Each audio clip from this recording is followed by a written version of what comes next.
तो hello students and I welcome you all to enthuse batch.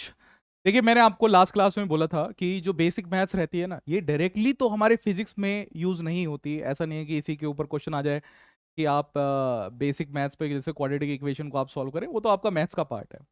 But physics में जैसे numericals हमारे पास रहते हैं, उस न्यूमेरिकल को आप बहुत जल्दी सॉल्व कर सकें, उसके लिए हम क्या कर रहे हैं, ये बेसिक मैथ्स कर रहे हैं।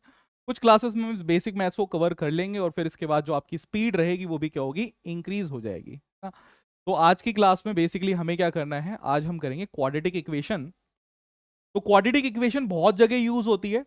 मल्टीपल टाइम्स जब हम क्वेश्चंस को सॉल्व करते हैं तो क्वाड्रेटिक इक्वेशन में हमारा आंसर आ जाता है। और कई बार तो ऐसा रहता है कि हम क्वाड्रेटिक इक्वेशन लिखते ही हैं, है ना। जैसे कि अगर मैं बात करूं, आपने इक्वेशंस ऑफ मोशन देखी होगी। तो इक्वेशंस ऑफ मोशन, आप बताइए कि equations of motion class 11th की मैं बात कर रहा हूं। तो इक्वेशंस ऑफ मोशन में आपने क्या कोई क्वाड्रेटिक इक्वेशन भी देखी थी? जल्दी बताइए भाई। आपने पढ़ा था v minus u is equals to a t. Second आपने पढ़ी थी s is equals to u t plus half a t square. और तीसरी चीज आपने पढ़ी थी यहाँ पे v square minus u square is equals to 2as। तो इन तीनों में से कौन सी आपके पास जो है वो क्वाड्रेटिक इक्वेशन है?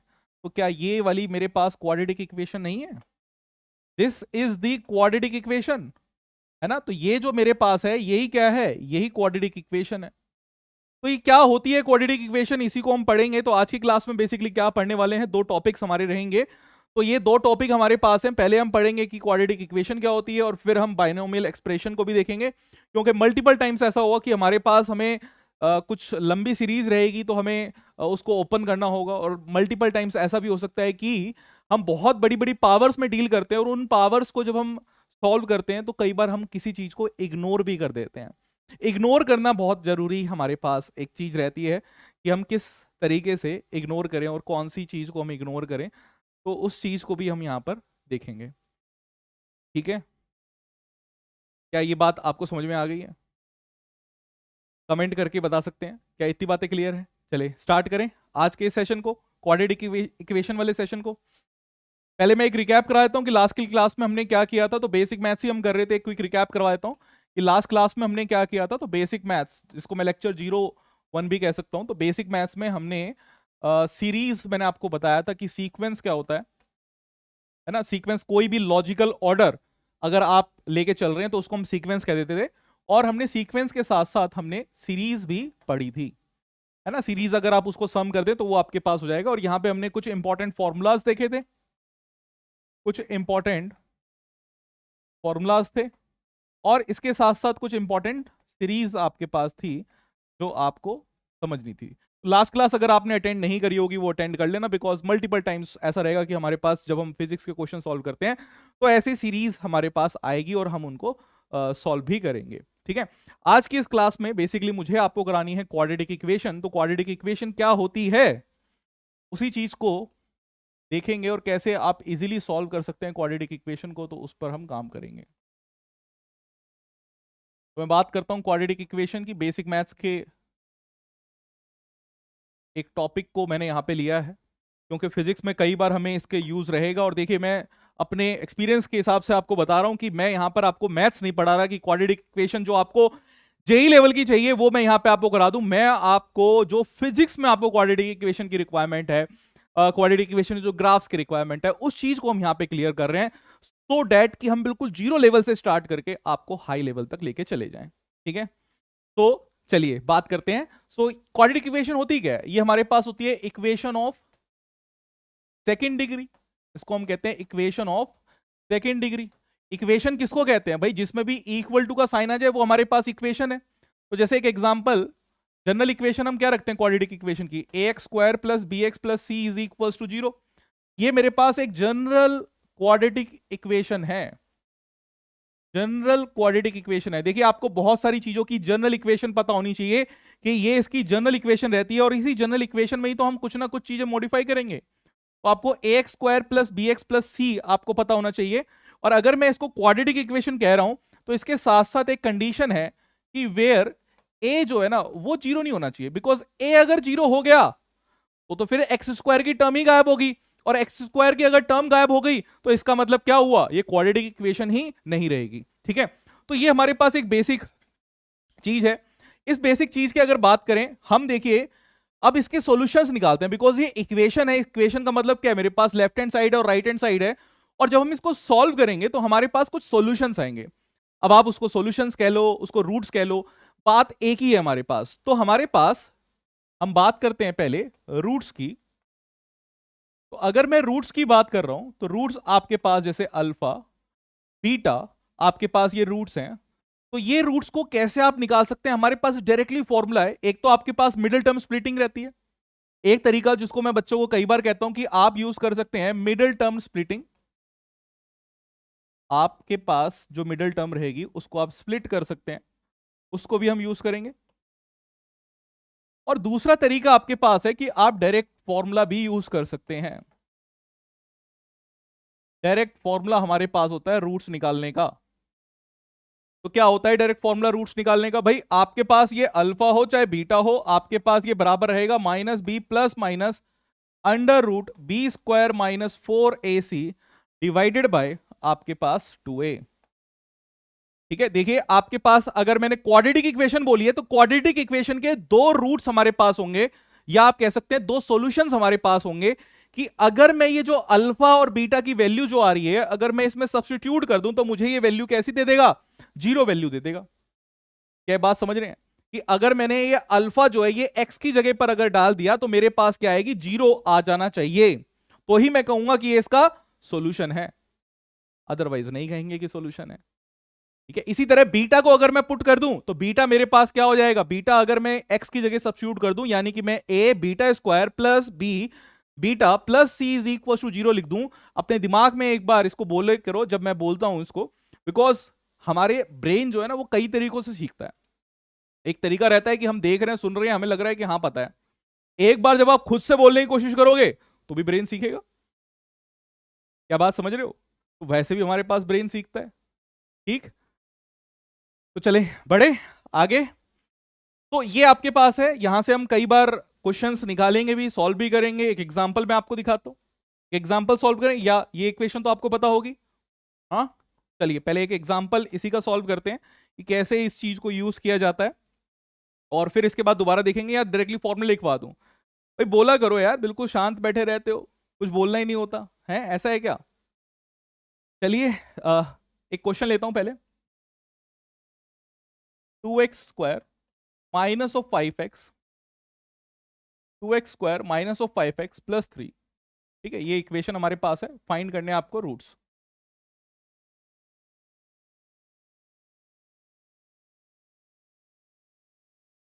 रूट्स फाइंड करने हैं, तो किस तरीके से फाइंड करेंगे भाई, पहला मेथड मैं कहता हूं कि मेरे को मिडिल टर्म स्प्लिटिंग करनी है। पहले अगर मैं बोल दूं कि मुझे क्या करना है, मिडिल टर्म को स्प्लिट करना है, तो कैसे करेंगे, तो पहले मिडिल टर्म को स्प्लिट करके काम करते हैं, फिर डायरेक्टली फॉर्मूला यूज करके भी काम करेंगे। मिडिल टर्म स्प्लिटिंग कैसे होती है, आपके पास ये जो फर्स्ट टर्म है और ये जो लास्ट टर्म है इसको आप मल्टीप्लाई कीजिए, तो आपके पास कितना आएगा, 6। अब 6 के आपको फैक्टर्स बनाने हैं, सो डेट कि आपके पास माइनस 5x आ जाए। तो मैं ऐसे लिख सकता हूं 2x² माइनस ऑफ 6x, नहीं 3 और 2, 3 2 जाए ही लिख लूं, मैं इसे लिख सकता हूं 3x minus of 2x plus 3 is equals to 0, लिख सकते हैं। और अब यहां से देखिए आप, मैं यहां से x को कॉमन ले सकता हूं, तो x को कॉमन अगर मैं लूंगा तो मेरे पास क्या बचेगा, x को कॉमन मैंने लिया है, दोबारा इसको अगर मल्टीप्लाई करेंगे तो ऊपर वाली टर्म आ जानी चाहिए, तो मेरे पास क्या बचेगा 2x। देखिए आप इसको x को मल्टीप्लाई करेंगे आपके पास क्या आएगा 2x², और माइनस यहां पे आएगा 3, दोबारा से मल्टीप्लाई करेंगे ऊपर वाली टर्म आ जाएगी, बहुत ही ईजी रहता है चेक करना। और अगर -1 यहां से कॉमन ले लूं तो मेरे पास आ जाएगा 2x और minus of 3 is equal to 0। अब ये वाली जो टर्म आपके पास है जो आपने कॉमन ली है, जैसे यहां से ये कॉमन लिए ये कॉमन लिए, ये अपना पेयर बना लेगा, तो आपके पास आएगा x-1 और इधर आएगा आपके पास 2x-3 इज इक्वल टू 0।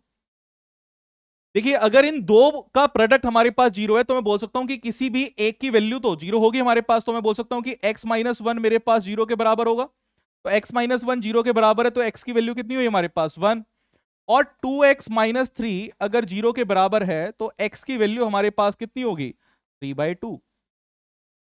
तो ये एक तरीका है कि मिडिल टर्म स्प्लिटिंग करके भी हम क्या कर सकते हैं, इसको इक्वेशन को सॉल्व कर सकते थे, ये आपके पास क्वाड्रेटिक इक्वेशन थी। और दूसरा तरीका अगर मैं आपको बोलूं कि दूसरा तरीका कैसे करेंगे, डायरेक्टली फिर हम क्या करेंगे, फॉर्मूला लगाएंगे। ठीक है, तो वैसे भी काम कर सकते हैं। Is it clear my dear? क्या ये चीज समझ में आ रही है? सुहास, तो प्लीज कमेंट जरूर किया करो, बिकॉज ये जो आपके कमेंट रहते हैं इन्हीं से हमें पता लगता है कि चीजें आपको क्लियर हो रही है या नहीं हो रही है। ठीक है, फिर चलिए नेक्स्ट बात करते हैं सेकंड की। सेकंड अगर मैं बात करूं तो मुझे क्या करना है, डायरेक्ट फॉर्मूला यहां पर यूज करना है, जो मैंने अभी आपको फॉर्मूला बताया था। तो डायरेक्ट फॉर्मूले की अगर मैं बात करूं तो मेरे पास अल्फा और बीटा जो भी मुझे निकालने थे, देखिए अभी आपके पास ये जो दो निकले हैं, एक्स की वैल्यू जो निकली है इसी को रूट्स कहते हैं। और अगर मैं इसी में अल्फा और बीटा की बात करता तो मैं एक को अल्फा ले लेता, दूसरे को बीटा ले लेता। ये आपकी मर्जी है, कोई भी अल्फा बीटा हमारे पास हो सकता है। ठीक है, अब अगर हम बात करते हैं डायरेक्ट फॉर्मूले की, तो डायरेक्ट फॉर्मूले में आपके पास था अल्फा या बीटा जो भी आप निकालते हैं, तो आपके पास आएगा minus B plus minus under root B square minus of 4ac divided by 2a। ये आपके पास आ जानी चाहिए थी वैल्यू। तो देखिए अब डायरेक्टली निकलेगी आपके पास माइनस बी। माइनस बी क्या है मेरे पास, मैं जनरल अगर इक्वेशन से कंपेयर करना चाहूं तो कंपेयर करने के लिए देखिए इसी के ऊपर मैं क्या करता हूं, एक इक्वेशन को लिख देता हूं, तो डेट कि आप भी देख सकें कि किस तरीके से हमारे पास यहां पे कंपैरिजन होगा। तो मैं यहां पे लिखता हूं कि मेरे पास अगर इक्वेशन होती है ax square plus B x plus C is equals to 0, तो आप देख रहे हैं b की वैल्यू तो यहां पे माइनस बी है, तो b की वैल्यू यहां पर पहले से ही मतलब ये -5 है, तो माइनस इसके आगे लग जाएगा तो प्लस हो जाएगा, तो मेरे पास यहां पे आएगा 5 प्लस माइनस। क्या ये बात समझ में आई भाई? b माइनस भी मुझे रखना था बट यहां पे माइनस पहले से ही है, तो मेरे पास आएगा 5 प्लस माइनस की बात करेंगे, अंडर रूट हमारे पास आएगा b का स्क्वायर मेरे पास हो रहा है, तो b का स्क्वायर यानी कि 25 माइनस ऑफ 4 इंटू इसको मल्टीप्लाई मुझे करना है, तो 6 इंटू 4 तो 24 आपके पास हो गया, तो ये आएगी वैल्यू 24 डिवाइडेड बाय 2a आपके पास है, 2a यानी कि 4 आपके पास है, तो अल्फा और बीटा आपके पास ये वैल्यू आ गई। अब अगर ये मुझे निकालना है तो ये आपके पास आएगा 4 प्लस माइनस 25 माइनस 24 आपके पास है, तो यानी कि 1 डिवाइड बाय 4, ये आपके पास अल्फा बीटा आ गई। अब देखिए इसका मतलब क्या है, इसका मतलब ये है कि एक बार मैं प्लस वैल्यू लूंगा, एक बार मैं माइनस वैल्यू लूंगा। ठीक है, आपने अगर छोटी क्लास में पढ़ा भी नहीं है तो फिर भी देखिए, मैं एक को पॉजिटिव वाली वैल्यू ले लेता हूं, अल्फा को मैं जनरली पॉजिटिव मान लेता हूं, तो मैं इसे लिख सकता हूं 4 प्लस 5 प्लस 5 था ना ये, तो मैं इसे लिख सकता हूं कि मेरे पास क्या आएगा 5 प्लस 1 यानी कि 6/4, और नीचे बीटा मैं माइनस वाली वैल्यू ले लेता हूं यानी कि 5 माइनस 1 4, 4/4, तो आपके पास एक वैल्यू आ गई 3/2 और एक वैल्यू आपके पास आ गई 1। देखिए यहाँ पे मेरी मर्जी है, मैं अल्फा बीटा किसी को भी ले सकता हूं, जैसे मैंने आपको कहा कि भाई अल्फा और बीटा कभी भी हमारे पास क्या हो सकते हैं, चेंज हो सकते हैं। ठीक है, अल्फा और बीटा को हम कभी भी क्या कर सकते हैं, चेंज कर सकते हैं, इंटरचेंजेबल है ये। क्या यहां से ये बात समझ में आ गई आपको? ठीक है, चलिए अब कुछ मैं आपको एक और क्वेश्चन करते हैं, पहले इसी में एक और क्वेश्चन करते हैं, या फिर मैं आपको कुछ और फॉर्मूलाज बताता हूं। जैसे कि अभी हमने क्वाड्रेटिक इक्वेशन देखी, तो हमने क्वाड्रेटिक इक्वेशन देखी कि मेरे पास क्वाड्रेटिक इक्वेशन है ax square plus B x plus C is equals to 0। ये क्वाड्रेटिक इक्वेशन हमारे पास है। मैंने आपको कहा कि अगर आपको रूट्स निकालने हैं, अगर आपको रूट्स निकालने हैं अल्फा और बीटा, तो एक तो था आपके मिडिल टर्म स्प्लिटिंग, या फिर आप सीधा ही क्या करिए minus B plus minus under root B square minus 4ac divide by 2a कर दीजिए, आपके पास तुरंत रूट आ जाएंगे। एक वैल्यू पॉजिटिव ले लो, एक वैल्यू नेगेटिव ले लो। दूसरे केस की मैं बात कर रहा हूं भाई, अगर मैं यहां पे सम लिखना चाहता हूं, सम ऑफ रूट्स, अगर मुझे क्या करने हैं, रूट्स के सम निकालने हैं। सम निकालने का मतलब क्या हुआ सर, अल्फा प्लस बीटा अगर मुझे निकालना है तो अल्फा प्लस बीटा मेरे पास आएगा माइनस बी डिवाइड बाय ए। देखिए जो आपके पास यहां पे जो टर्म है एक्स वाला जो आपके पास वेरिएबल है, इसके आगे जो टर्म है उसका माइनस कर दो, डिवाइड कर दो ए से।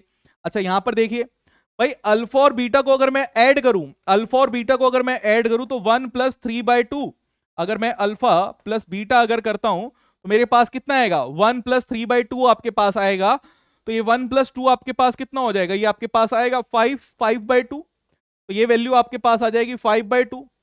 अब देखिए 5/2 आपके पास आ रहा है, और पीछे आपने देखा था कि ये किस तरीके से आप इसको निकाल सकते हैं, तो ये आपके पास कितना होता है, ये आपके पास होता है माइनस ऑफ बी बाय ए। क्या ये वैल्यू यहां पे सेटिस्फाई हो रही है? क्या ये वैल्यू यहां पे सेटिस्फाई हो रही है कि अगर मैं दो रूट्स का सम अगर करूंगा तो मेरे पास क्या रहेगा, जो बी के आगे है उसका माइनस कर दो, डिवाइड बाय जो ए है उससे आप डिवाइड कर दो, तो आपके पास ये टर्म आएगी। अब सर ये क्यों बता रहे हैं? अब ये सर इसलिए बता रहे हैं बिकॉज ये कई बार ऐसा होता है कि हमारे पास इक्वेशंस इस तरीके से बनती है कि हमें इस चीज का यूज करना पड़ेगा। क्या ये बात समझ में आ रही है? ठीक है, बहुत बारी मल्टीपल टाइम्स ऐसा होगा कि हमें इस इक्वेशन का यूज करना ही पड़ेगा, और इसका यूज अगर करेंगे तो हम आगे बढ़ जाएंगे। ठीक है, चलिए फिर आगे बढ़ते हैं, नेक्स्ट पर आते हैं। सम ऑफ रूट्स मैंने निकाल दिया। सम ऑफ रूट्स के बाद हम यहां पे डिफरेंस ऑफ रूट भी देख लेते हैं कि अगर डिफरेंस ऑफ रूट में निकालता, difference of roots, difference of roots का मतलब अल्फा माइनस बीटा अगर मैं यहां पे करता तो मेरे पास वैल्यू आती B square minus 4ac divide by A. अच्छा, आप यहां पे देखेंगे कि डिनोमिनेटर में ना क्वाड्रेटिक इक्वेशन में जनरली ए की ही वैल्यू आती है। ये छोटी छोटी चीजें आपको बहुत काम आएगी, क्योंकि ऑप्शन में आपको ऑप्शन का सहारा तब भी हो सकता है यही तुम्हारा ऑप्शन का साथ आपको लेके चलना है। देखिए अब ये जो मैंने यहां पे निकाला कि अगर मैं सबट्रैक्ट करता हूं, देखिए सबट्रैक्ट करने के लिए 1.5 वैल्यू मेरे पास है भाई। 3/2 कितना होता है? 1.5 आपके पास होता है। 1.5 माइनस 1 करूंगा तो 1/2 वैल्यू आ जाएगी। 1/2 आपके पास वैल्यू आनी चाहिए, यानी 0.5 वैल्यू आनी चाहिए। क्या करना है आपको? जो डिस्क्रिमिनेट आपने निकाला है बी स्क्वायर माइनस 4ac जो आपने निकाला है वो आपके पास 1 है। और डिवाइडेड क्या करना है आपको? डिवाइड करना है आपको ए से। तो ए से डिवाइड करेंगे तो 1/2 आ रहा है कि नहीं आ रहा है? जल्दी बताइए भाई। अगर मैं यहीं से आपके पास बोलूं कि अल्फा माइनस बीटा आपको निकालना था तो आपके पास था under root B square minus 4ac divide by A, तो ये आपके पास 1/2 ही तो आ रहा है, क्योंकि बी स्क्वायर माइनस 4ac आपके पास 1 आ गया। 1 डिवाइड बाई 2, 2 आपके पास ए था तो ये आपके पास ए आ गया। आई होप कि ये आपको चीजें समझ में आ रही है, बिकॉज लास्ट क्लास में मैंने आपको कहा था कि एक स्किल जो आपकी फिजिक्स को मेक इट और ब्रेक इट कर सकती है, दैट इज ऑब्जर्वेशन।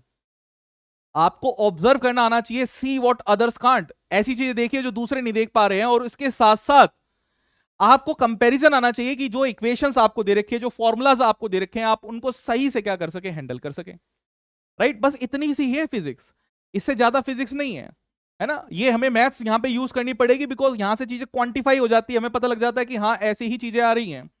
चौथी चीज की अगर हम बात करें तो हमारे पास रहता है प्रोडक्ट ऑफ रूट्स, कि अगर हमें रूट्स का प्रोडक्ट करना पड़ जाए, यानी कि अल्फा और बीटा को हम मल्टीप्लाई कर दें, तो अल्फा और बीटा को अगर आप मल्टीप्लाई कर देंगे तो ये वैल्यू आपके पास आती है सी बाय ए।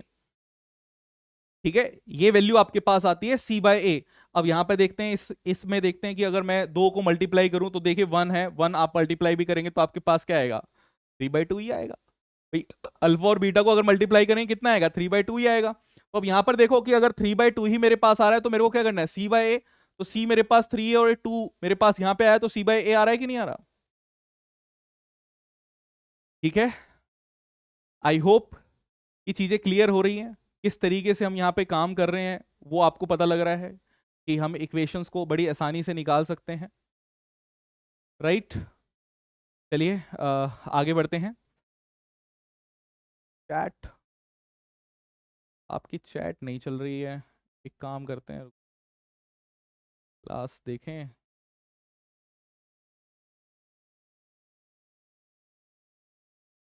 चल रही है ना? क्लास तो चल रही है, ठीक है, ओके। फिर आगे बढ़ते हैं, एक और क्वेश्चन मैं लेता हूं यहाँ पे आपके लिए, एक और क्वेश्चन। मान लीजिए क्वेश्चन हमारे पास है 6x² minus of x minus of 2 is equal to 0। इसके रूट फाइंड करिए और मुझे बताइए जल्दी से, कमेंट में लिखेंगे सभी लोग। इसके रूट्स फाइंड करिए और मुझे बताइए कि क्या इसके रूट्स आ रहे हैं। 6x² minus of x minus of 2। देखिए बहुत बच्चे क्या करते हैं, मिडिल टर्म स्प्लिटिंग पे पहले पहुंचते हैं, मतलब उनका पहले ही ये रहता है कि सर मिडिल टर्म स्प्लिटिंग करूंगा और फिर इसका आंसर निकालूंगा। बट मैं एक ऐसा टीचर हूं कि ठीक है, मिडिल टर्म स्प्लिटिंग अगर आपको तुरंत पता लग रही है तो अच्छी बात है, बट मिडिल टर्म स्प्लिटिंग अगर आपको तुरंत नहीं पता लग रही तो फिर क्या करेंगे? तो फिर आपको सीधा फॉर्मूला लगाना है। ठीक है, अगर मुझे रूट्स निकालने हैं, अल्फा और बीटा मुझे निकालना है, तो अल्फा और बीटा मतलब मैं पहले लिख देता हूं कि जी मेरे को रूट्स निकालने थे पहले। तो मैंने बोला कि रूट्स अगर निकालना है तो अल्फा बीटा ही तो निकालना है। तो अल्फा बीटा मेरे पास क्या होगा? Minus B plus minus under root B square minus 4ac divide by 2a। ठीक है, ये डायरेक्टली लिखना है आपको, अभी धीरे धीरे आपको डायरेक्टली आदत हो जाएगी, और ये आदत धीरे बनानी है आपको। होता क्या है कि 9 10 तक हम क्या करते हैं, हमें हर स्टेप लिखने की आदत होती है। ये स्टेप आपको अपने माइंड में सॉल्व करना है और फिर आगे चीजें लिखनी है और गलतियां कम से कम करनी है, तभी तो IITian बनेंगे ना भाई। यही तो बेसिक डिफरेंस है। व्हाट इज मतलब आप सोचें कि बिल्कुल ही जमीन आसमान का फर्क होता है IITian में और नॉन IITian में, ऐसा नहीं होता। ये छोटी छोटी चीजें जो है आपकी, यही असली में क्या बनाती है, डिफरेंस क्रिएट करती है। तो यहां पर देखेंगे माइनस बी मुझे रखना है, तो माइनस बी यहां पर कितना है, जो एक्स के साथ टर्म है यानी कि 1 रखना है, तो 1 मैंने यहां पर रखा, plus minus under root B square minus 4ac, तो बी आपके पास कितना है, ये आपके पास 1 स्क्वायर माइनस ऑफ 4, ठीक है, और ये यहां पे प्लस हो रहा है क्योंकि ये भी माइनस आपके पास है। 4 टू जा 8, 8 6 जा 48, ये आपके पास 48 आ गया है ना, डिवाइडेड बाय आपके पास 2a यानी कि 12, ये वैल्यू आपके पास आ गई। 49 आ रहा है यानी कि आपके पास 7 आ रहा है, राइट? समझ में आ रही है बात? तो आपके पास अल्फा और बीटा कितना आ रहा है आपके पास, ये आपके पास आ रहा है 1 प्लस माइनस 7 डिवाइड बाय 12, ये वैल्यू आपके पास आ गई। एक बार आपको पॉजिटिव लेना है, एक बार आपको नेगेटिव लेना है ना, ये मैंने आपको बताया ही है कि एक बार आपको पॉजिटिव लेना है, एक बार आपको नेगेटिव लेना है। मान लीजिए अल्फा में लेके चल रहा हूं 1 प्लस 7 डिवाइड बाय 12, और बीटा में लेके चल रहा हूं माइनस की 1 माइनस 7 डिवाइड बाय 12, ये आपके पास चल रही हैं चीजें। तो ये आपके पास कितना आएगा, ये आपके पास आएगा 8 बाई 12, 8 बाई 12 का मतलब कितना हुआ, 4 के टेबल से काट दो, 4 टू जा 8, 4 टू जा 12, तो ये वैल्यू आपके पास आ गई 2 बाई 3। इसको देखिए, इसको अगर मैं यहां पे करूंगा तो मेरे पास कितना आएगा, माइनस 6/12, माइनस 6/12 का मतलब हुआ माइनस ऑफ 1/2, यानी कि आपके पास अल्फा और बीटा जो है, आपके पास अल्फा और बीटा जो है वो किस तरीके से आ गए हमारे पास, 2/3 और माइनस ऑफ 1/2, हमारे पास ये वैल्यू आ गई है। अच्छा, मिडिल टर्म स्प्लिटिंग कोई चीता हमारे पास, एनीवन जो मिडिल टर्म स्प्लिटिंग कर दे इसकी, कर सकते हैं मिडिल टर्म स्प्लिटिंग से भी, बिल्कुल कर सकते हैं सर। अगर ये 12 हमारे पास है तो 4 और 3 को कर दीजिए मिडिल टर्म स्प्लिटिंग, है ना, मैं यहां पे मिडिल टर्म स्प्लिटिंग से भी कर देता हूं। अगर मुझे मिडिल टर्म स्प्लिट करने हो तो यहां पर कैसे करते हैं, इसी को फर्स्ट का ही पार्ट है। तो मेरे पास क्या रहता, मेरे पास यहां पे रहता 6x² minus of 4x plus 3x minus of 2 is equal to 0। यहां से देखिए क्या कॉमन लेते हैं हम, यहां से मैं कॉमन ले लेता 2x, है ना, तो 2x अगर कॉमन लेते हैं तो मेरे पास आता 3x minus of 2 plus 1 common लेते हैं, 3x minus of 2 is equal to 0। तो आपके पास वैल्यू आती है 2x प्लस 1 और ये वैल्यू आती है 3x minus of 2 is equal to 0। भाई ये यही हमारे पास आ रहे हैं अल्फा और बीटा की वैल्यू। भाई इसका मतलब क्या आ गया मेरे पास, यहीं से मेरे पास वैल्यू आ गई कि अल्फा, हम यहाँ पे किसी भी एक को अगर मैं 0 कर दूं तो देखिए यहां से ले लेता हूं, तो अल्फा मेरे पास आ गया यहाँ पे 2/3, यहां से भी यही आ रहा है, और बीटा, बीटा हमारे पास क्या आ जाएगा, बीटा आपके पास आ जाएगा -1/2। यानी जो तरीका हम यहाँ पे लगा रहे हैं वो हमारे पास क्या है, सही है, राइट? अब ये वैल्यू आपके पास आई है, मैं ये चाहूंगा कि इसके साथ साथ आप एक काम और करिए कि यहां पे इसके साथ साथ एक काम और भी कर दीजिए कि इसका सम भी निकालिए कि इसके सम ऑफ रूट्स क्या रहेंगे मेरे पास। सम ऑफ रूट्स यानी कि मैं अल्फा प्लस बीटा अगर करता तो मेरे पास क्या रहता, यहीं पे निकाल लेता हूं मैं, कि सेकंड अगर मैं यहां पे बोलूं तो आपसे अगर पूछा जाता सम ऑफ रूट्स आपके पास क्या है, ठीक है बताइए, सम ऑफ रूट्स आपके पास क्या है, यानी अल्फा प्लस बीटा हमारे पास क्या होता है -b/a, यानी कि आपके पास 1/6। यहां पर देखिए क्या ये 1/6 आ रहा है, जल्दी देखिए जल्दी, मतलब मैंने यहां से लिखे, यहां से देख के लिखा कि मेरे पास क्या है, मैंने यहां से देख के लिखा कि -b/a मेरे पास होता है, यहां से मेरे पास काम हो गया है ना। मैं इसको दूसरे कलर में लिखता हूं कि मुझे क्या देखना था, मुझे तो जी ऊपर ही देखना था। मैंने यहां पर क्या किया, -b/a मेरे पास होता है, यहां से मैं इक्वेशन को कंपेयर कर रहा हूं, a² plus bx plus c is equal to 0, यहां से देख के मैंने इसको लिख दिया। बट अगर, क्योंकि एक IITian सिर्फ एक तरीके से नहीं सोचता, मल्टीपल तरीके से सोचता है, आपका जो आंसर है वो मल्टीपल तरीके से होता है, और बेसिक्स स्ट्रॉन्ग तभी बनते हैं जब आप एक चीज को कई तरीके से देखते हैं, ठीक है। बेसिक स्ट्रॉन्ग बनाने का सिर्फ एक ही तरीका है कि आप एक ही चीज को कई तरीकों से देखो। और कई बार क्या होता है बोरिंग फील होने लग जाता है, तो मैं उसके लिए भी बच्चों को काफी सारी चीजें बताता हूं, आपको अगर होता है तो आप बता सकते हैं। पर ये एक्सीलेंस इज बोरिंग, मतलब ये चीजें आपको करनी पड़ेगी, देखनी पड़ेगी कि अगर मैं यहाँ पे एक और क्या काम करूं, इन रूट्स को ऐड कर दूं। तो मैं अगर ऐड करता तो क्या करता, 2/3 माइनस ऑफ 1/2। देखिए किस तरीके से ऐड करना होता है। फ्रैक्शंस को कई बार बच्चे जो हैं वो फ्रैक्शंस में गलती कर देते हैं, आपको दोनों चीजें सेम बनानी है। तो आपके पास एलसीएम लेना है, आपके पास एलसीएम आएगा 6 और ये आपके पास आएगा 4, 4 माइनस 3 यानी कि आपके पास आ गया 1/6। ठीक है, तो ये हमारे पास सेम वैल्यू आ रही है। आपके पास सम ऑफ रूट्स की अगर बात करेंगे, इसी तरीके से आप यहाँ पे प्रोडक्ट ऑफ रूट्स भी निकाल सकते हैं कि प्रोडक्ट ऑफ रूट्स आपके पास क्या होंगे। तो इन्हीं दोनों का आपको मल्टीप्लीकेशन करना है, आपके पास आ जाएगा -1/3। प्रोडक्ट ऑफ रूट्स हमारे पास क्या होता है, c/a, तो ये -1/3 आपके पास आएगा। यहीं से आप चीजें को चेक भी कर सकते हैं कि क्या चीजें आपके पास आ रही है। ठीक है, वहीं से आप चीजों को चेक भी कर सकते हैं कि क्या आपके पास चीजें आ रही हैं। क्या इतनी बातें क्लियर हैं जी? ठीक है, आगे बढ़े।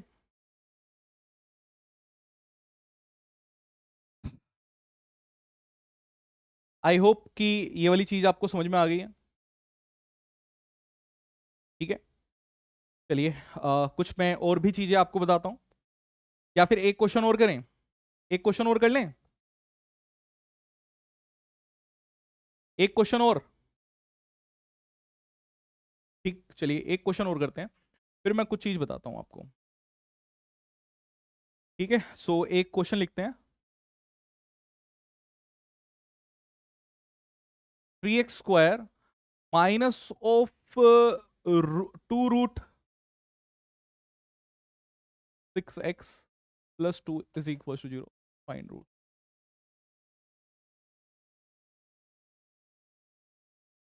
रूट्स फाइंड करिए।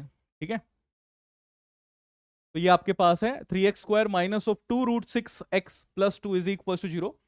आपको क्या करना है, रूट्स फाइंड करने हैं, सिंपल। निकालिए रूट्स, निकालिए। किस तरीके से निकालेंगे, कैसे यहां पर वैल्यूज आपके पास रहेंगी।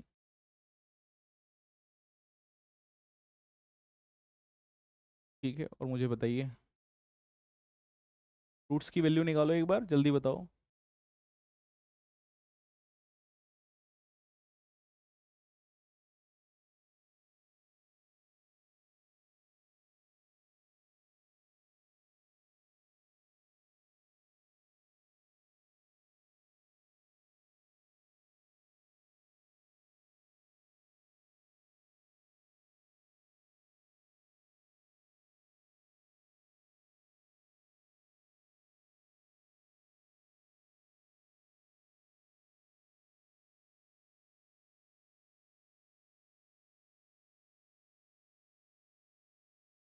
निकालो भाई।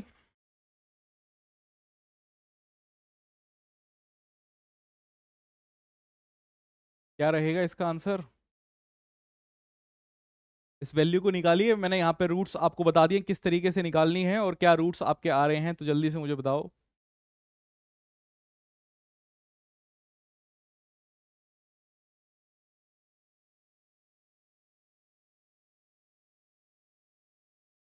ठीक है, जल्दी।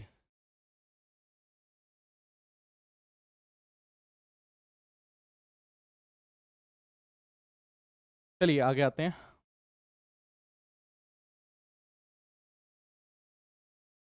आगे इस क्वेश्चन को सॉल्यूशन करते हैं कि हमारे पास क्या है। देखिए सबसे पहले काम क्या है कि आपको, अगर मैं यहाँ पे लिखता ax² plus bx plus C is equal to 0, अगर मैं यहाँ पे लिखता, आपको क्या करना है, रूट्स निकालना है। तो रूट्स के लिए मैंने बोला कि आपको सबसे पहला काम, अगर रूट्स निकालना है तो सबसे इजी काम, देखिए आपको यहाँ पे मिडिल टर्म स्प्लिटिंग अगर आप कर सकते हैं, बट मिडिल टर्म स्प्लिटिंग अगर आप करेंगे तो थोड़ा सा ऐसा हो सकता है कि कई बच्चे रूट्स देख के डर जाते हैं। तो आपको वो काम नहीं करना, आपको सीधा ही, जैसे मैंने कहा कि एक आदत बनानी है कि अल्फा प्लस बीटा आपको निकालना है, तो सीधा आपको लिखना है minus B plus minus under root B square minus 4ac divide by 2a। ये आपको डायरेक्टली लिखना है ताकि आप क्या कर सकें, जल्दी से जल्दी इसको सोल्व कर सकें। और ये आपने लिखा तो फिर इसके बाद देखिए क्या लिखना है आपको, -b, तो यानी कि ये 2√6 plus minus under root B square, यानी कि इसका मुझे स्क्वायर करना है। तो देखिए इसका 4 और ये 6 आपके पास है, 6 4 जा 24 है ना, माइनस आपके पास 4ac यानी कि 8 8 3 जा 24, ये आपके पास 24 यहां पर आ गया। देखिए डिस्क्रिमिनेट जो है आपके पास 0 आ रहा है। अभी मैं वो भी कंडीशन आपको बताऊंगा। डिवाइड बाय आपके पास 2a यानी कि आपके पास 6, ये आपके पास आ गया है ना, ये आपके पास वैल्यू आ गई। तो अब इसी में देखो कि अगर ये वैल्यू आपके पास आई है, यानी कि रूट्स आपके पास क्या आ गए, रूट्स आपके पास आए 2√6 डिवाइड बाय 6 है ना, और इसकी वैल्यू को अगर कट कर देंगे ये रूट आपके पास यहां पर आ जाएगा। ठीक है, और इसका हम एक काम और कर सकते हैं, 2√6 या तो आप ऐसे लिख लो, नहीं तो ऐसे लिखो √2 इंटू √3 भी लिख सकते हैं, इसको ऐसे भी लिख सकते हैं। और इससे अगर इसको कट करेंगे तो ये आपके पास √2 में चेंज हो जाएगा। यानी मैं ये भी बोल सकता हूं कि अल्फा और बीटा मेरे पास दोनों ही सेम आ रहे हैं, और दोनों ही मेरे पास क्या रहेंगे, ये 2/3 रहेगा। यहां पे मेरे पास क्या आया, सेम रूट्स आया। और ये सेम रूट मैं पहले ही बता सकता था कि मेरे पास सेम रूट्स आ रहे हैं। भाई कैसे बता सकते थे, क्या सर इसका भी जादू होता है? हाँ बिल्कुल होता है। भाई आप यहां पर देख रहे हैं कि ये जो डिस्क्रिमिनेट आपके पास आ रहा था, इसको डिस्क्रिमिनेट कहते हैं, इसको कहते हैं डिस्क्रिमिनेट। यहां पे हमने देखा कि इस डिस्क्रिमिनेट की वैल्यू जो है वो आपके पास 0 आ रही थी, यहां पे आप देख रहे हैं कि वैल्यू आपके पास 0 आ गई थी। तो इसके 0 होने का मतलब क्या है कि आपके पास इक्वल रूट्स होते हैं। अगर मेरे पास if B square minus 4ac is equal to 0 आपके पास है, तो इसका मतलब क्या है कि हमारे पास सेम रूट्स होंगे। ठीक है, अगर आपके पास यहां पर, मतलब ये तो मैंने इसकी कंडीशन ले ली, तो मैं आपको तीनों की तीनों कंडीशंस यहां पे लिखवा देता हूं। क्या ये बात क्लियर है जी? ठीक है, आगे देखें। आई होप कि ये चीज क्लियर है। ठीक है, चलिए आगे बढ़ते हैं, आगे आते हैं। अब मैं आपको वो चीज भी बता देता हूं भाई, जैसे हम यहां पर जो काम कर रहे हैं, क्योंकि अब क्वाड्रेटिक इक्वेशन बस इतना ही है जो हमें याद करके रखना है, समझ के रखना है। तो अगर मैं क्वाड्रेटिक इक्वेशन की बात बोल रहा हूं, तो एक बार रूट्स की भी बात कर लेते हैं। तो हम यहां पे बात कर रहे थे क्वाड्रेटिक इक्वेशन की। क्वाड्रेटिक इक्वेशन मैंने यहां पे लिखी, x square plus B x plus C is equal to 0, मैंने यहां पे लिख दिया। रूट्स निकालना मैंने आपको बता दी। अब कब कब क्या क्या कंडीशंस हमारे पास रहती है, तो कंडीशन हम क्या चेक करते हैं, हम सबसे पहले चेक करते हैं कि बी स्क्वायर माइनस 4ac को चेक करते हैं। भाई ये आपके पास क्या हो सकता है, ये आपके पास 0 हो सकता है। अगर ये 0 है तो आपके पास जो रूट्स हैं वो क्या होंगे, इक्वल रूट्स आपके पास होंगे, इक्वल रूट्स। अगर यही सेकेंड चीज, अगर बी स्क्वायर माइनस 4ac आपके पास ग्रेटर देन 0 है,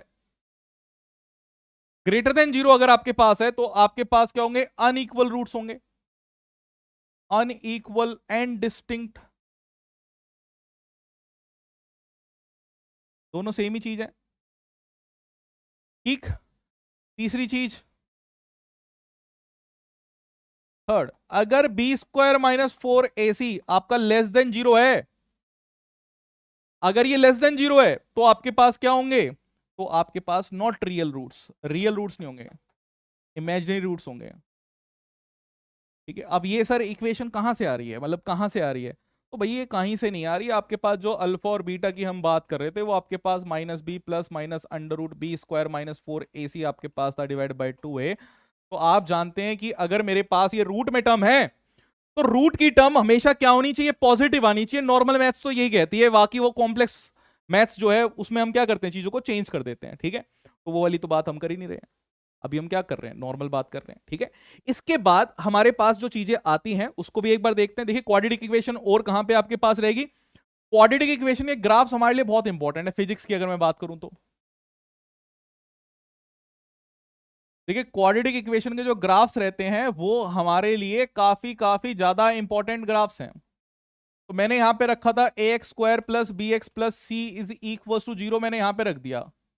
अगर मुझे सिंपलेस्ट क्वाड्रेटिक इक्वेशन अगर चाहिए हो, तो आप मुझे बताइए सिंपलेस्ट क्वाड्रेटिक इक्वेशन क्या होगी। सिंपलेस्ट क्वाड्रेटिक इक्वेशन, भाई क्वाड्रेटिक इक्वेशन होती क्या है, क्वाड्रेटिक इक्वेशन होती है कि डिग्री इसकी क्या हो, 2 हो। क्वाड्रेटिक इक्वेशन क्या होती है कि डिग्री उसकी क्या हो, 2 हो। तो अगर मैं सिंपलेस्ट की बात कर रहा हूं तो मैं ये कह सकता हूं कि बाकी टर्म्स जो है इसको मैं जीरो कर दूं, है ना, और बस इसी को लिखूं। मैं तो ऐसे लिख सकता हूं y is equal to A x square.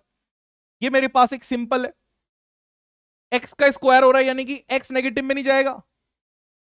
ध्यान से सुनना कि अगर मेरे पास यहां पे, अब देखिए ये क्या क्या चीजें बताता है भाई। x की वैल्यू पॉजिटिव नेगेटिव कुछ हो, एक्स स्क्वायर की वैल्यू कुछ नहीं हो सकती। मतलब x जो है मेरे पास ये नेगेटिव भी हो सकता है, ये पॉजिटिव भी हो सकता है, पर एक्स स्क्वायर हमेशा क्या रहेगा, पॉजिटिव रहेगा। ऑलवेज क्या होगा, पॉजिटिव होगा। ठीक है, पहली चीज। तो ये अगर एक्स स्क्वायर पॉजिटिव है और ए भी अगर पॉजिटिव हुआ, अगर मेरे पास ए भी पॉजिटिव हुआ, तो मैं ये कह सकता हूं कि भाई ये जो टर्म मेरे पास है, ये आपके पास बेसिकली डिपेंड करेगी कि ए का क्या मेरे पास वो है कि प्लस है कि माइनस है ना। तो इसकी बात करते हैं। तो अगर मैंने माना कि ये मेरे पास प्लस है, इस केस के लिए, केस वन में ले लेता हूं कि केस वन के लिए इसको मैंने मान लिया कि ये मेरे पास प्लस है, तो y मेरे पास क्या रहेगा, y मेरे पास फिर पॉजिटिव ही होगा। और इसका अगर मुझे ग्राफ बनाना हो, y is equal to x square रहेगा, तो मैं कैसे किस तरीके से बना सकता हूं भाई। इस तरीके से मैंने इसको रखा, ये x एक्सिस ये y एक्सिस हमने इस तरीके से रखा। अब देखिए x की वैल्यू आपके पास नेगेटिव भी जा सकती है, पॉजिटिव भी जा सकती है, और y आपके पास ऐसे है, तो ये ग्राफ आपके पास पता है किसके अक्रॉस सिमेट्रिक रहेगा, ये y एक्सिस के सिमेट्रिक रहेगा। देखिए y की वैल्यू आपके पास पॉजिटिव है, तो y ये वाला एक्सिस क्या होता है, ये वाला वैसे भी एक्सिस कैसा होता है, पॉजिटिव होता है। तो y की वैल्यू पॉजिटिव है। आप देख रहे हैं कि x एक्सिस की वैल्यू जो है वो देखिए पॉजिटिव भी आपके पास है और नेगेटिव भी आपके पास है, पॉजिटिव भी जा रही है नेगेटिव भी जा रही है। बट y जो है आपका, ये हमेशा कैसा है, ये हमेशा आपका पॉजिटिव है, तो y is equal to A x square आपके पास है। इसी चीज को आप दूसरी तरफ भी देख सकते हैं कि अगर मैंने आपको ये बोला कि यहां पर इसी सेम केस को मैं लेके चलता हूं कि y is equal to A x square ही आपके पास होता, तो ये एक्स स्क्वायर की वैल्यू तो ऑलवेज पॉजिटिव आनी है, ये तो ऑलवेज पॉजिटिव है ही, है ना। ये आपके पास मैंने बोल दिया जी ये नेगेटिव अब की बात। केस टू, केस टू में मैंने बोल दिया ये नेगेटिव है, तो ये भी आपके पास कैसा हो जाएगा, ये भी नेगेटिव हो जाएगा, यानी कि y आपके पास नेगेटिव हो जाएगा। अब y आपके पास नेगेटिव हो गया तो ग्राफ आपके पास कैसा रहेगा, ये केस टू है हमारे पास।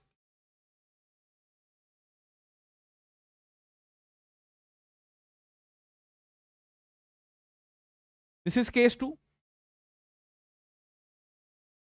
तो मैंने यहां पे रख दिया इस तरीके से, ये एक्स एक्सिस, ये एक्स डैश, ये वाई, और ये वाई डैश। ठीक है, तो अब बात कर रहे हैं हम y की। तो y आपके पास है, अब देखिए y नेगेटिव होना चाहिए, यानी y आपके पास नेगेटिव रहेगा, x पॉजिटिव नेगेटिव दोनों चीजें हो रही है, तो मेरे पास जो ग्राफ सिमेट्रिक रहेगा वो कैसा बन जाएगा, ये ऐसा ग्राफ बन जाएगा। क्या बात समझ में आई? ठीक है, हमारे पास ये ग्राफ कैसा बन जाएगा, नीचे की तरफ बन जाएगा, यानी कि जिसकी इक्वेशन है, जैसे कि y की इक्वेशन थी, तो y एक्सिस के अराउंड ऊपर नीचे रहेगा, वो ऊपर नीचे हमारे पास किस चीज पे डिपेंड करेगा, वो डिपेंड करेगा कि मेरे पास a की वैल्यू क्या है। ए पॉजिटिव तो ऊपर की तरफ, ए नेगेटिव तो नीचे की तरफ, सिंपल सा हमारे पास फंडा है। क्या बात समझ में आई? चलिए एक देखते हैं इसी में।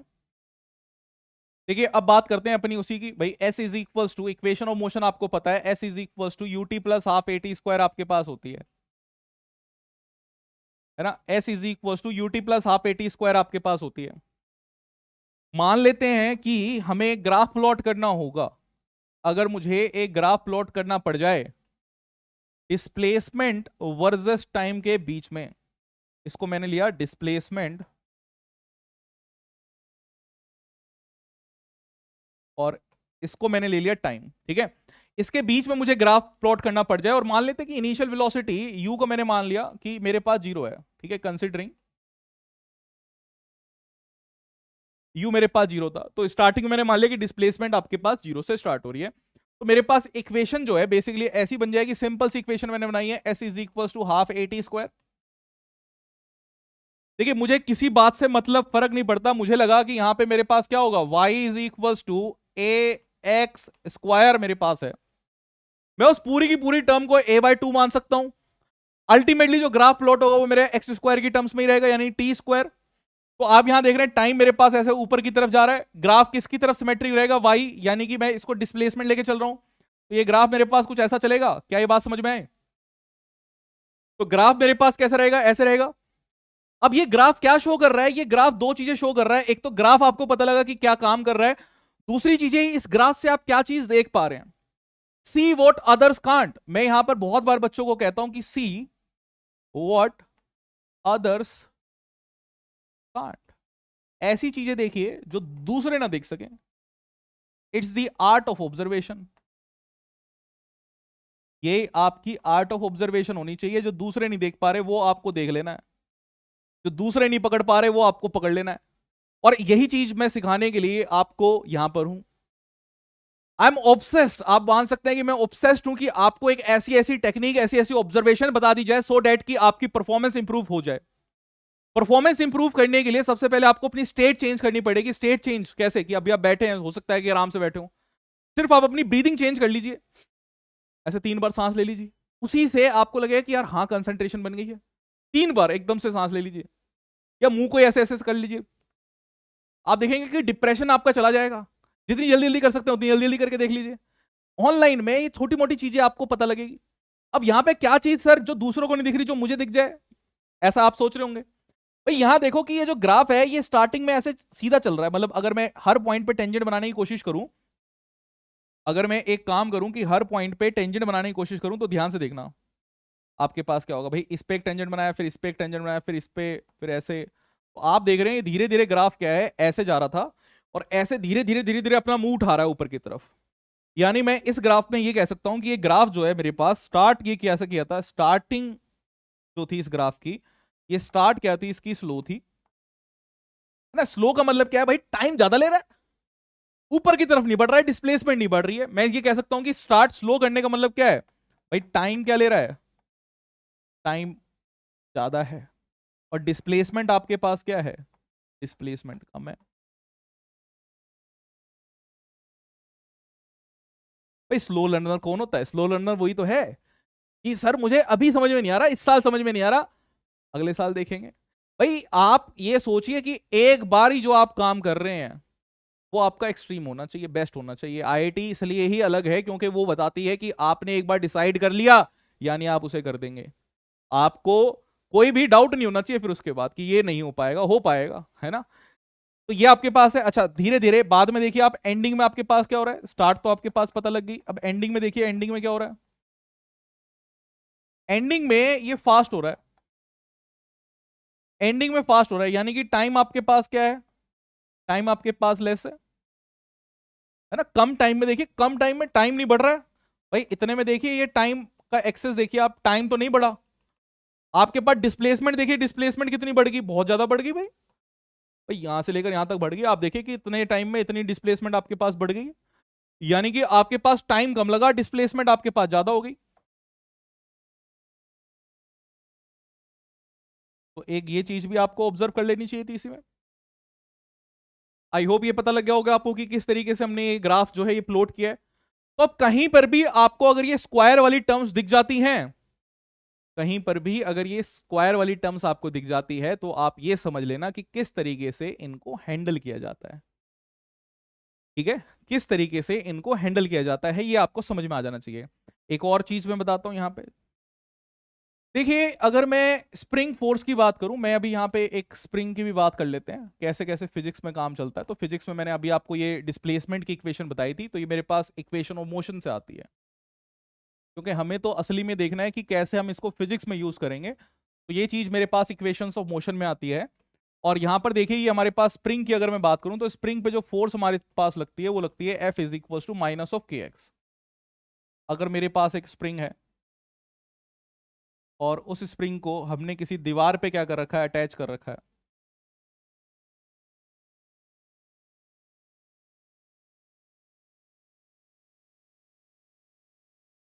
ठीक है। अब आप देखिए कि अगर आप इस स्प्रिंग पर फोर्स लगाएंगे इस तरफ, आपने मान लिया कि अगर इस दीवार पर आपने फोर्स लगाई इस तरफ F, और आपके पास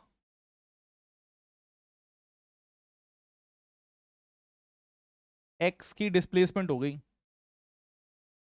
तो ये जो स्प्रिंग है ना ये अपोजिट फोर्स लगा रही है। मतलब आपने तो फोर्स लगाई, स्प्रिंग फोर्स की मैं बात कर रहा हूं कि ये जो स्प्रिंग फोर्स है अगर आप इसे पुश कर रहे हैं, अगर आप इसे पुश कर रहे हैं, अभी इसकी बात करते हैं, अगर मैंने कहा कि मैंने इसे पुश किया, तो ये जो स्प्रिंग है ना, ये स्प्रिंग इधर से फोर्स लगा रही होगी के एक्स अपोजिट साइड, तब इसलिए ये माइनस साइन रख रखा है कि आपने तो फोर्स लगाई इधर, स्प्रिंग इधर फोर्स लगा रहा होगा, तो आपके पास फोर्स आती है माइनस ऑफ के एक्स।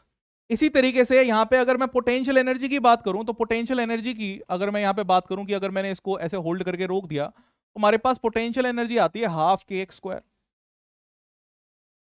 तो आप ये भी कह सकते हैं कि पोटेंशियल एनर्जी, क्या ये मेरे पास एक क्वाड्रेटिक इक्वेशन नहीं है? यस, ये क्वाड्रेटिक इक्वेशन है।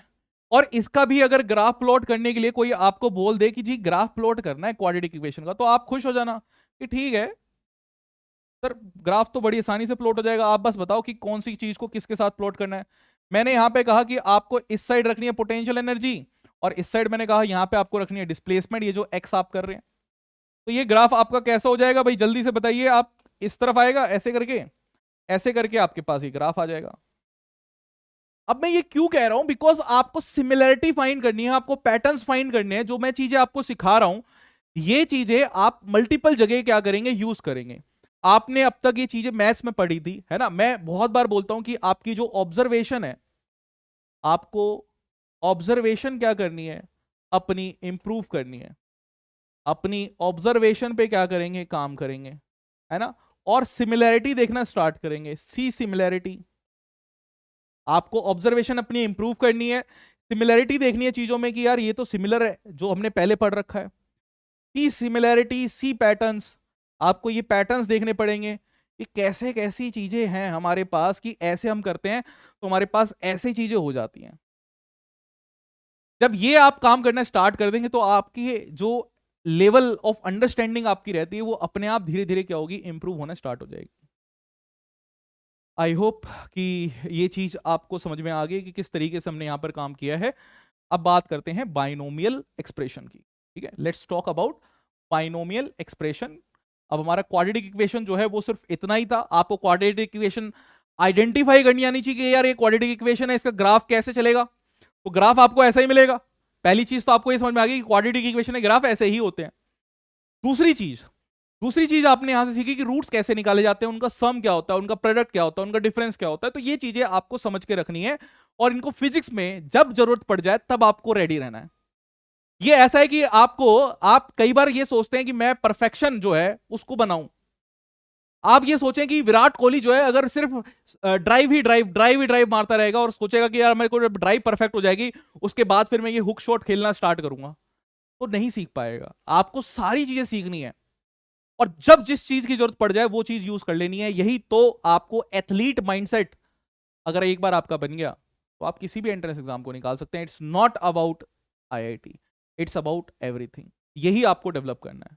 ठीक है, करें भाई स्टार्ट। चलिए, अब हमें करनी है बाइनोमियल एक्सप्रेशन। एक बार बाइनोमियल थ्योरम को भी देखते हैं कि किस तरीके से बाइनोमियल थ्योरम में एक्सपेंशन होता है। बाइनोमियल का मतलब रहता है कि कोई भी दो टर्म आपके पास हो, किसी भी दो टर्म को कैसा भी ले सकते हैं। ठीक है, तो मैंने यहां पे ले लिया कि मेरे पास ए है और ये मेरे पास बी है। इसकी पावर मैंने मान ली n, बिल्कुल जनरल लेके चलेंगे। a प्लस बी की पावर मैंने बोली कि n है। कैसे ओपन करते हैं उसको देखिए। यहां पे हम लिखते हैं एन सी नॉट ए पे पावर n प्लस, देखना यहां पे धीरे धीरे, एन सी वन हमारे पास a पे power n minus one, b पे पावर 1। ठीक है, b पे पावर a1 हो गई। फिर NC2, फिर आपके पास a पे पावर कितनी होगी, n माइनस टू, और b की पावर क्या है, बढ़ा रहे हैं भाई। a की पावर से स्टार्ट किया था, ऐसे ऐसे काम चल रहा है। और आपके पास ये क्या करेंगे, आप कंटिन्यू कंटिन्यू कंटिन्यू रखेंगे। फिर आपके पास कहां पे खत्म होगा, जब ये NCn तक पहुंच जाएगा, a की पावर आपके पास पूरी खत्म हो जाएगी और b की पावर आपके पास n हो जाएगी, तब जाके क्या होगा, खत्म होगा। क्या किया सर, कुछ समझ में नहीं आया। मैं अभी आपको बताता हूं। सबसे पहले तो मैं आपको ये बता दूं कि ये NCR क्या होता है, कैसे इसको ओपन करते हैं। ये कॉम्बिनेशन का हमारे पास रहता है। इसको ओपन करते हैं, इसको लिखते हैं हम n फैक्टोरियल डिवाइडेड बाय ये जो आपके पास नीचे वाली टर्म है इसका फैक्टोरियल, और यहां पे हम लिखते हैं n माइनस आर का फैक्टोरियल। ये क्या होता है सर, इसकी बात भी बताता हूं। भाई अगर मैं यहां पे लिख रहा हूं कि मैंने लिखा यहां पे 3 फैक्टोरियल, तो इसका मतलब होता है कि 3 के बाद आप देखिए, 3 के बाद एक नंबर कम करिए, फिर एक नंबर कम करिए, जीरो पे नहीं जाना, जीरो कर दिया तो जीरो ही हो जाएगा। तो इसका मतलब होता है 3 से आपने स्टार्ट किया और 1 पे आपने एंड किया। 1 हमेशा फिक्स है, एंड हमेशा फिक्स है कि आपको किस पे एंड करना है। स्टार्ट आपके पास आप इससे करेंगे, जो आपके पास ये नंबर होगा, ठीक है। तो आपके पास 3 फैक्टोरियल कितना आ गया आपके पास, आंसर की बात करेंगे तो 6 आ गया। चलिए आप बताइए 4 फैक्टोरियल कितना होगा। 4 फैक्टोरियल सर फिर कुछ नहीं है, 4 इंटू 3 इंटू 2 इंटू 1 आपके पास हो जाएगा, यानी कि 4 से 12, 12 से 24, तो 24 आपके पास हो गया। आई होप की चीज समझ में आ रही है आपको।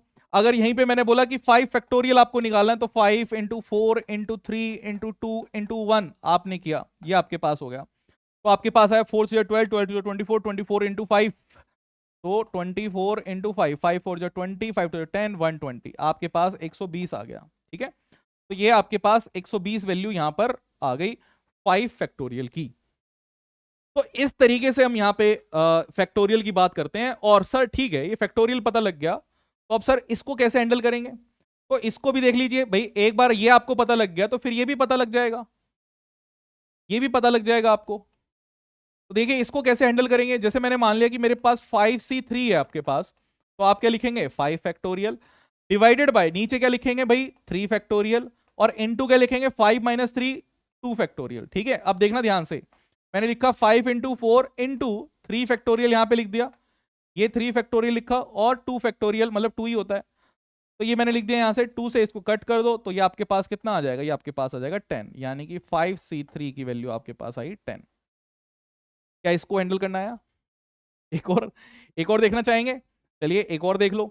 अगर मैंने बोला कि आपको 6C2 निकालना है, 6C2, तो 6C2 अगर आपको निकालना है तो आप क्या करेंगे भाई, आप यहां पे करेंगे 6 factorial divide bye 2 factorial into करेंगे 4 फैक्टोरियल, 6 माइनस 2 का, तो आपके पास कितना आएगा, ये आपके पास आएगा 6 इंटू 5 इंटू 4 फैक्टोरियल, है ना, जहां तक लेके जाके कट कर सकते हैं, 2 का तो 2 ही रहता है, 4 फैक्टोरियल, 4 फैक्टोरियल से 4 फैक्टोरियल कट, ये इससे कट, तो आपके पास आ जाएगा 6C2 इज इक्वल्स टू 15। तो ये वैल्यू आपके पास आ गई। क्या बात समझ में आई। ठीक है, तो चलिए अभी मैं इसमें से कई सारे आपको चीजें बताऊंगा, आप देखते रहिए बस कि कैसे यहां पर काम कर रहे हैं।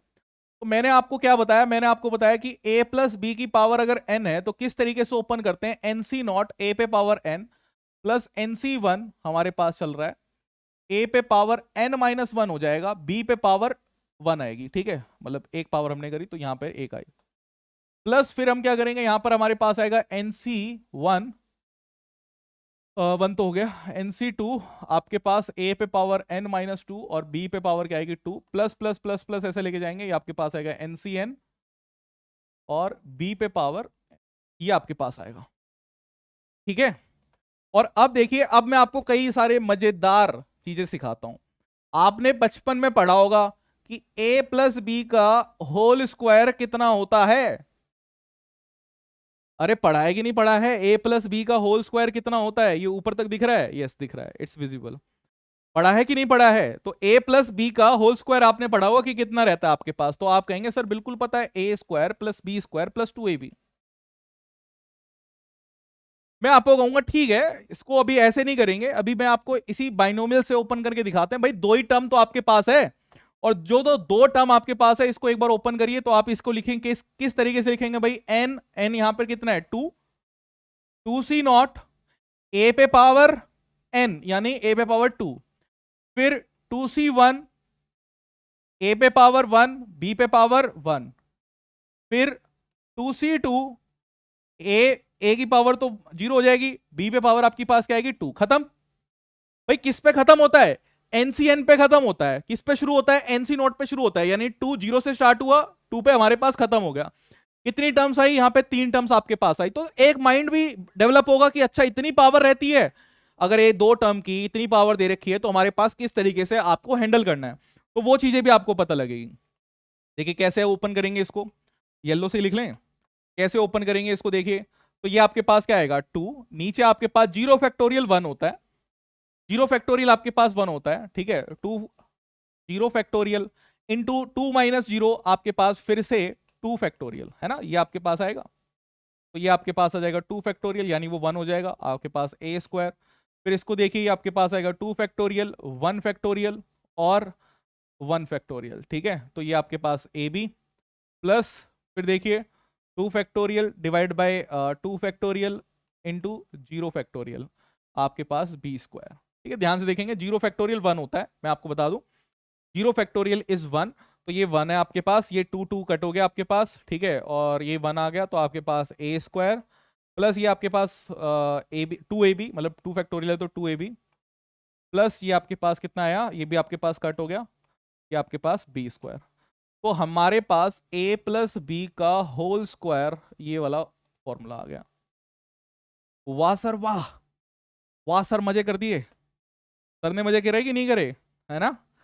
अब चलिए एक चीज और देखिए, अगर मैं यहीं पर बोलता हूं कि आपके पास a प्लस बी का क्यूब आपके पास है, a प्लस बी का क्यूब मैं अगर आपसे बोलूं तो आप क्या कहेंगे, आप कहेंगे सर 3 से स्टार्ट होगा आपकी बात, हाँ बिल्कुल, तो सर 3c0 a पे पावर 3, ठीक है, फिर सर 3c1 a पे पावर 2 b पे पावर 1, फिर सर इसके बाद 3c2 a पे पावर 1 b पे पावर 2, फिर सर 3c3 और b पे पावर हो जाएगी सर 3। बिल्कुल सही है,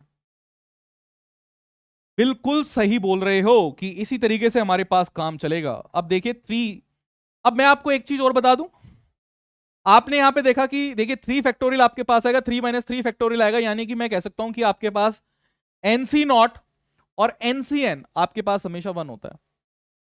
ठीक है, मैं ये भी बताता हूं आपके पास कि आपके पास NC naught is equals to NCN is equals to 1। एक तो ये नोट कर लो, और 0 फैक्टोरियल आपके पास 1 होता है, तो ये नोट करके लिख लो, ये एक बुलेट पॉइंट, ये एक बुलेट पॉइंट, ये नोट है। ठीक है, तो मेरे पास मतलब मुझे उसके लिए हेडेक नहीं लेनी पड़ेगी, तो मैं इसको लिख सकता हूं सीधा का सीधा ए क्यूब प्लस यहां मुझे लिखना है तो 3 फैक्टोरियल डिवाइड बाय 1 फैक्टोरियल, आपको पता है 3 माइनस 2 2 फैक्टोरियल आपको लिखना है, तो यहाँ पे 2 फैक्टोरियल ए स्क्वायर बी प्लस आपके पास ये 3 फैक्टोरियल डिवाइड बाय 1 फैक्टोरियल और ये 2 फैक्टोरियल आपके पास ए बी स्क्वायर प्लस आपके पास ये तो 1 हो ही गया, ये आपके पास बी क्यूब। आपको पता है ये कितना आ गया, 3 आ गया आपके पास, तो बस ये वैल्यू आपके पास कितनी आ गई, ए क्यूब प्लस 3, 3 कॉमन लेना चाहूँ तो कॉमन ले सकते हो आप, ए बी को भी कॉमन ले लेता हूँ, मेरे पास आएगा ए प्लस बी, ठीक है, प्लस आपके पास बी क्यूब। बस यही तो फॉर्मूला आपके पास होता है ए प्लस बी का होल क्यूब का। तो आपको ये चीज समझ में आ रही है कि कैसे हम बड़े बड़े फॉर्मूलाज जो हैं, अब आपको याद करने की जरूरत नहीं है, आपको भूल सकते हो, क्योंकि जेई का एग्जाम आप दे रहे हैं भाई, बहुत बड़ी बड़ी चीजें रहती हैं, और बहुत बड़ी बड़ी चीजें जब रहती हैं तब क्या होगा, जब बहुत बड़ी बड़ी चीजें दिमाग में रहेंगी तो ऐसी छोटी छोटी चीजें हो सकती हैं कि आप भूल जाएं, होगा कि नहीं होगा। तो आपको ये अगर टर्म याद रहेगी तो आप इजीली क्या कर सकते हैं, हैंडल कर सकते हैं, है ना। और वही चीज तो मुझे सिखानी है कि आप हैंडल क्या करें, बड़ी आसानी से हैंडल करके ले जाएं। ठीक है, तो ये बाइनोमियल एक्सप्रेशन हमारे पास रहती है, इसको आप यूज कर सकते हैं आसानी से। चलिए एक चीज मैं और आपको बताता हूं, कई बार हमें एजम्पशंस लेनी पड़ जाती है, तो उस एजम्पशन को भी एक बार देखते हैं कि एजम्पशंस कैसी हमारे पास रहती है।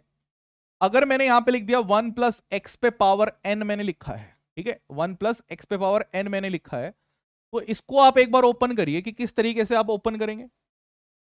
तो देखिए आप यहां पे लिखेंगे एनसी नॉट 1 पे पावर एन, मतलब 1 तो 1 ही है, तो मैं इसको एनसी नॉट ही लिखूंगा, प्लस फिर आप कहेंगे सर एनसी 1 और इसके बाद एक्स आ जाएगा, फिर सर एनसी 2, फिर मेरे पास एक्स की वैल्यू 2 आ जाएगी, फिर धीरे धीरे चलता रहेगा, ये एनसी एन तक जाएगा और एक्स की वैल्यू जो मेरे पास रहेगी वो एन बन जाएगी। क्या ऐसा होगा कि नहीं होगा, बिल्कुल होगा।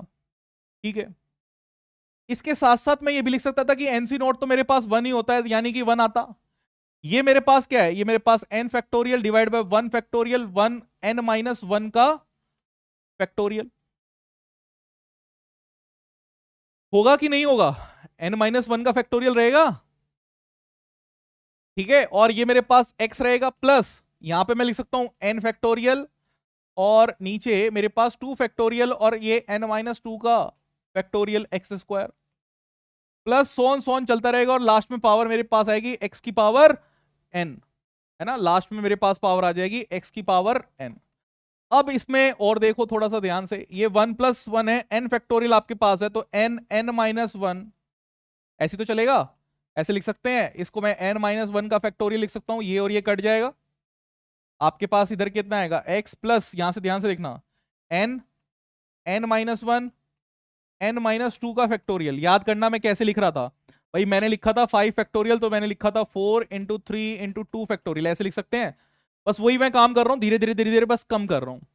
तो n के बाद n-1, फिर n-2 और n-2 का फैक्टोरियल कर दिया, बिकॉज नीचे मुझे पता है कि n-2 इंतजार कर रहा है कटने के लिए। तो जो कटने के लिए इंतजार कर रहा है बेटा, उसे तो काटेंगे ही। जो कटने के लिए इंतजार कर रहा है उसे तो दुनिया काटेगी ही, आप मत कटवाना अपना। ठीक है, चलिए अब यहां पर देखिए x की पावर n आपके पास आ गई है। अब ये वैल्यू आपके पास आ गई, तो अब यहां पे ध्यान से देखेंगे कि आपको यहां से पता लगा कि अगर आपके पास 1 प्लस एक्स की वैल्यू, आपके पास ये n है, तो आपके पास ये आ रहा है 1 plus N x plus n-1 और divide by 2 x square plus so on चलता रहेगा आपके पास x की पावर n। मैंने कहा ना कि पैटर्न आपको ढूंढने हैं, तो यहां पे भी आपको क्या मिल गया, एक पैटर्न मिल गया कि इस पैटर्न को आप क्या कर सकते हैं, यूज कर सकते हैं बड़ी आसानी से। ठीक है जी, क्या ये बात आपको समझ में आई? अब होता क्या है कि अगर मैं यहां पे लेके चल रहा हूं कि अब मेरे पास काफी सारे रेशियोज में भी हम बात करेंगे, जब अगर बड़ी टर्म्स आ जाती है तो कैसे हम उन बड़ी टर्म्स को हैंडल करते हैं, उनके बारे में बात करेंगे। वो मैं जब फिजिक्स में यूज करूंगा तो मैं उसकी बात करूंगा। जैसे कि मैं एक एग्जांपल आपको देता हूं, एग्जांपल मैं आपको देता हूं, जैसे एक्सेलरेशन ड्यू टू ग्रेविटी की अगर मैं बात करूं, एक्सेलरेशन ड्यू टू ग्रेविटी की मैं बात करता हूं, तो हमारे पास g की वैल्यू आती है gm/r²। ठीक है, g की वैल्यू हमारे पास होती है gm/r²। मान लीजिए कि मेरे पास ये अर्थ है, हमने मान लिया कि हमारे पास ये अर्थ, हमने मान लिया कि हमारे पास ये अर्थ है, अर्थ की रेडियस r है, बट आप h हाइट ऊपर चले गए हैं, और h हाइट ऊपर जाने के बाद आपकी फैंटेसी खत्म नहीं हो रही है, और आप यहां पे ना g डैश की वैल्यू निकालना चाहते हैं कि ये g डैश कितना होगा, मतलब g की वैल्यू कितनी होगी। तो आपने कहा कि ये तो बहुत आसान है भाई, gm है, सर ने कहा था कि सेंटर से हम रेडियस को नापते हैं, तो ये r प्लस एच का स्क्वायर आप लिख दीजिए। तो आपने लिखा r प्लस एच का स्क्वायर। अब मैंने आपको एक चीज और बताई, मैंने कहा कि जी हमेशा हम कंपैरिजन करते हैं, ये वैल्यू तो आपने लिख लिया बट हमें तो कंपैरिजन करना है, तो मैंने ये भी कहा आपको कि क्या करो, आर को कॉमन ले लो। आपने कहा ठीक है सर, आर को आपने कहा है कॉमन ले लेते हैं, आर स्क्वायर को बाहर निकाला, आपने यहाँ पे लिखा 1 प्लस एच बाई आर का होल स्क्वायर। देखिए आप दोबारा से इसको मल्टीप्लाई करेंगे, यही आएगा कि नहीं आएगा? आएगा भाई, इसी को दोबारा से मल्टीप्लाई कर दो, यही वैल्यू आएगी, बिल्कुल आएगी सर। ठीक है जी, अब मैंने कहा कि जी डैश जो आपके पास है इसको आप इस तरीके से लिखिए gm/r²। ठीक है, और ये जो इनटू आपके पास है, इसको देखिए ध्यान से, अगर मैं इसको कैसे लिख सकता हूं, क्या मैं इसको ऐसे भी लिख सकता हूं 1 प्लस एच पे पावर r और माइनस ऑफ 2 की पावर, लिख सकते हैं, लिख सकते हैं। अब ये जो जी डैश, यहां से ध्यान से देखना कि ये जो टर्म आपके पास आ रही ये तो आपके पास यही टर्म है ना? तो मैं इसको जी डैश को एक और चीज लिख सकता हूं कि G dash is equals to G into ये जो मेरे पास टर्म है। अब ये टर्म देखिए, ये टर्म तो मेरे पास है ही, मतलब मैंने इसको ऐसे लिख दिया कि 1 plus h divide by r पे पावर -2। अब हम इसको भी बाइनोमियल से ओपन कर सकते हैं। ठीक है, इसको भी बाइनोमियल से ओपन कर सकते हैं, बट अगर व्हेन, मैं यहां पर लिख रहा हूं कि व्हेन, अगर यहां पे क्या हुआ कि रेडियस जो है आपके पास वो बहुत बड़ी है, अगर हाइट से रेडियस आपके पास नीचे वाली टर्म जो है वो अगर बहुत बड़ी रहे, तो आप क्या करेंगे, आप इसको डायरेक्टली ऐसे लिख सकते हैं, ये जो पावर आपके पास है ना, इसको आप इधर मल्टीप्लाई कर दीजिए, आपको और कुछ नहीं करना। ये जो पावर आपके पास दिख रही है इसको मल्टीप्लाई कर दीजिए, आपके पास ये वैल्यू आ जाएगी। ऊपर न्यूमरेटर से आप इसको कर दीजिए सीधा का सीधा मल्टीप्लाई, ये हमारे बाइनोमियल एक्सपेंशन से आता है। ठीक है, इसको हम कई जगह यूज करेंगे ऐसी वाली क्वांटिटीज को। चलिए बस मुझे आज की क्लास में इतना ही कराना था, आई होप कि आज की क्लास आपको समझ में आई होगी, एंड हम मिलेंगे फिर अपनी नेक्स्ट क्लास में। आज हमने बेसिकली क्वाड्रेटिक इक्वेशन पढ़ी, बाइनोमियल एक्सपेंशन हमने पढ़ा कि किस तरीके से एक्सपेंड करते हैं। ये छोटी छोटी बातें जो मैंने आपको सिखाई हैं, अब ये क्या करती हैं, ये आपके कैलकुलेशन के डर को भगाती है कि अच्छा यही तो काम करना था, यही काम आपका रिवाइज मैंने करा दिया है। आपको ये छोटी छोटी चीजें जो है, मैं इसको पिक्सल्स कहता हूं, डिफरेंशिएशन जैसे हम करते हैं, डीएक्स यूज करते हैं, तो ये छोटी छोटी चीजें आपको सिर्फ जोड़ देनी है। कल की क्लास में फिर हम आगे कंटिन्यू करेंगे and I want you all कि प्लीज आप इसको लाइव ही ज्वाइन करिए, बिकॉज लाइव ज्वाइन करेंगे तो लाइव बन जाएगी एंड आपकी स्टेट जो रहती है पढ़ने की वो इस समय पर अगर आप पढ़ेंगे, बिकॉज इसी समय पर आपको एग्जाम भी देना है। ठीक है, तो बस आज की क्लास को यहीं पर खत्म करते हैं, फिर मिलेंगे कल। Till then bye bye.